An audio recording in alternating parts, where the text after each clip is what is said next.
CNN's Omar Jimenez, who has been following this. Anyway, let's talk about just yet another mass shooting in the United States of America, of course. A few moments ago, watching all this happen, did you hear anything new from police? We now know there are 6 people who have been shot, including a police officer. Do we hear anything about their conditions or anything like that?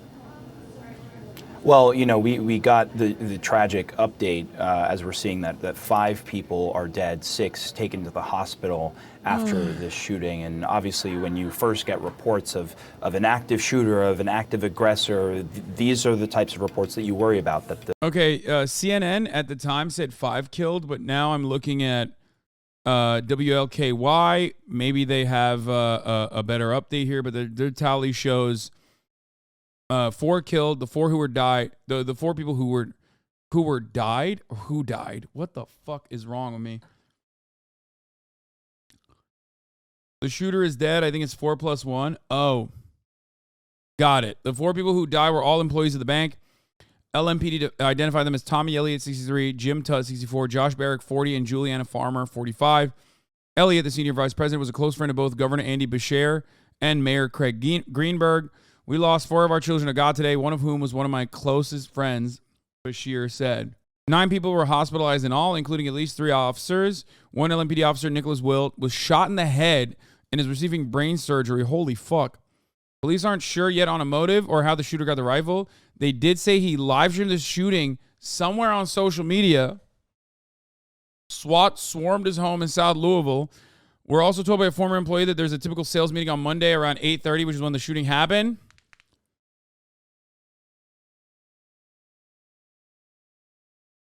Greenberg called the shooting an evil act of targeted violence. He live streamed on Instagram. I don't know what the motives are. In a lot of circumstances, I think we all know some good guesses where. No, I don't think it's like. I don't know what his motivations or what his motives were, but in a lot of circumstances, it's like this. It's like this. I'll explain it like this. Usually, and I don't know if this is the case or not, but usually when a instance of like one domestic partner is murdered, the immediate suspect is the other partner that is alive, right? Like that's kind of who they assume at first, right? It's like the immediate suspect. Unless circumstances are like so fucking clear that, you know, you clear the person. In a similar capacity, in a workplace shooting like this, the bank makes it possibly ideologically motivated. It would be very unlikely given statistics on how these things work. But maybe. I suspect it's my immediate suspicion in situations like this is always a workplace dispute. You know, you go back to your place of work and you go and you fight back. You go and you fucking bring a gun and you go postal. That's the concept. It's a very American thing, unfortunately. The problem is, and he worked for the bank. They notified him he was losing his job. They were talking about it on CNN earlier today. Yeah, that unfortunately, that is... I mean, it's typical. Wait, does that literally refer to post offices? Yeah, there was a shooter, 23-year-old, identified by police as a gunman in Monday's mass shooting in Louisville, had worked for more than a year at the bank where he allegedly shot 13 people, killing at least 4, recently fired. You shouldn't say going postal. The posties don't like it, and you don't want to piss them off. They go postal sometimes. No, I wouldn't say that because... I love the Postal Service. I think they're awesome.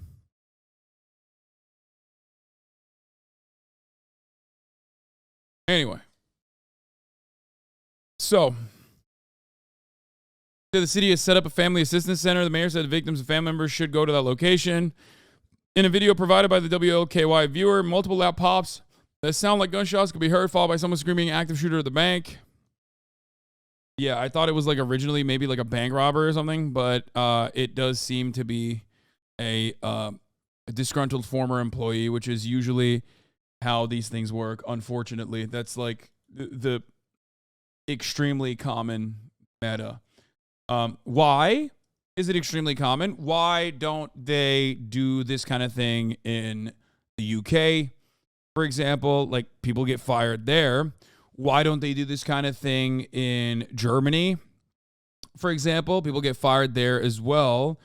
Why don't they do this in Canada? Canada is very close to the United States of America. People also get fired there. Well, I think at this point, I covered this recently, not that long ago, last week, but ease of access to an arsenal of weapons could perhaps be the most common difference. So yeah, it's, you can say any other country pretty much.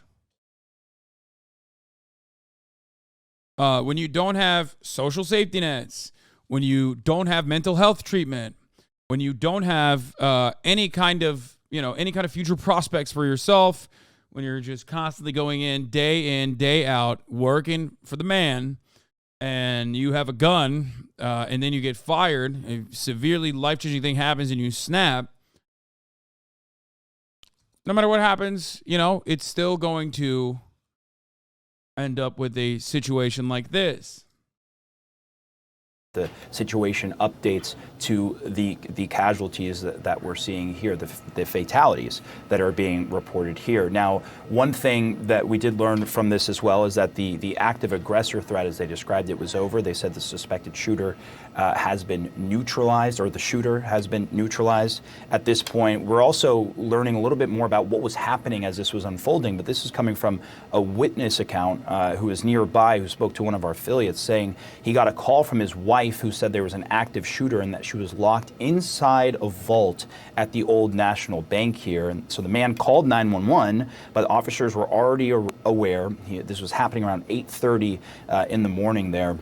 He described it as a traumatic phone call, with his wife essentially calling him from inside the bank vault where she was sheltering at the time. He's since talked to her and that she's okay, but obviously this was a situation that the shooter was actively firing at folks, and we know at least one person, potentially even others, were sheltering inside a bank vault just to be safe, just to protect themselves. And so obviously we've gotten the update from police that some of these casualties have confirmed now into fatalities, and that others have been taken to the hospital. Their conditions are still unknown. We know the governor is headed out to the scene right now. We know there's law enforcement at multiple jurisdictions that have said they are responding at the local level, Louisville police, but also ATF, FBI. And so I think at this point, we're now waiting to see what develops from here, including the potential identity of the shooter here. And we watch to see if these numbers unfortunately grow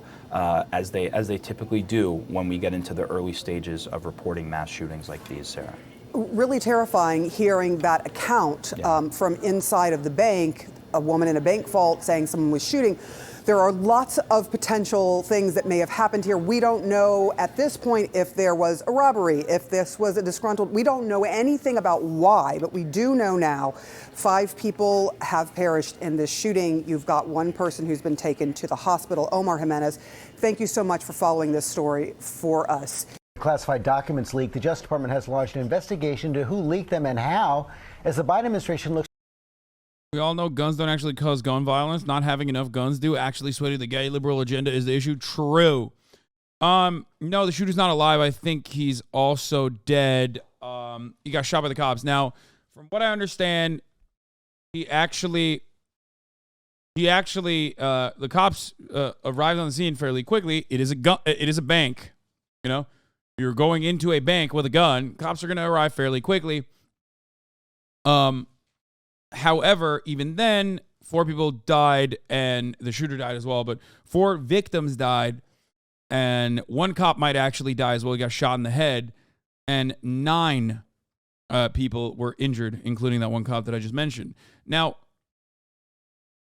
this is a breaking news story, so obviously we don't have access to all the details yet. And I usually like to cover at least some of the basics, the meat of what is going on. and then wait for further details. However, banks are, of course, not a gun-free zone. That's number one, or at least, like, you know, they have security. Obviously, that hasn't stopped people from speculating about what the shooter's motivations were.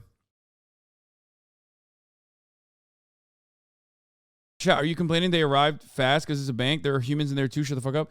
No. The reason why I brought up the fact that they arrive fast because it's a bank is because even when cops arrive super fucking fast on scene and neutralize the suspect / kill him, people still die. So even when cops are doing the right thing, there's still clearly more that our legislators need to do with respect to red flag laws and taking some of these guns off the streets. But let's be fucking real. It is not going to happen. That's not going to happen. Meanwhile, that's the main issue here. But what are people focusing on? Well, it turns out this guy and a bunch of other accounts have been stating that this is yet another Democrat shooter. Louisville mass shooter has been identified as Connor Sturgeon, who used the pronouns he, him. Like, they're saying he's leftist or a Democrat because he has the he, him in his bio. Isn't that just like a fucking LinkedIn thing? Like, when you just say what your fucking pronouns are, like these dumbasses think when you fucking click on, like, I don't get it. Like, Justin, I said it again. These guys are extremists or whatever.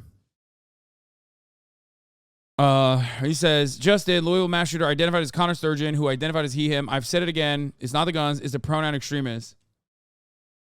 I mean, technically, he's not wrong. Everyone that has killed someone in a mass shooting has had pronouns, including this guy, who also has he, him in the bio. So, what's up with that? Everyone has a gender pronoun. Which, hold on second thought, that sounds kind of gay if we were to abolish pronouns. But, you know what? Fuck it, actually. No, we should abolish pronouns. Pronouns, an important part of the English language, something that I had to learn, as a matter of fact, because Turkish was my first language, and Turkish does not have gender pronouns. Something that I learned to understand the language of English. Pronouns are a part of the language, and what these right-wing guys are doing is basically saying, oh, that shooter had a pronoun. Look, it's awfully suspicious that all of these shooters have pronouns. Well, everyone has pronouns. Every single person has a pronoun. That's just your gripe is not with trans people, it's with language. Which, to that I say, if you want to abolish pronouns, then you're kind of doing what, like, people who want to do gender abolition want to do. So, I guess, no more pronouns. You're going to jail if you have a pronoun. This was the Evangelical Christianity Hour, brought to you by Hank Jebediah Pecker. That's right. I just wanted to cover the right-wing argument on this subject. They say the shooter had a pronoun, which is every shooter has one, because they're speaking English, a language with pronouns, gender pronouns. So yeah. What are you going to say about the allegations that some are saying about how you took off the cute froggy hoodie? I took it off because it was very hot. I'm sorry. So yeah, we are in a very weird predicament. The dumber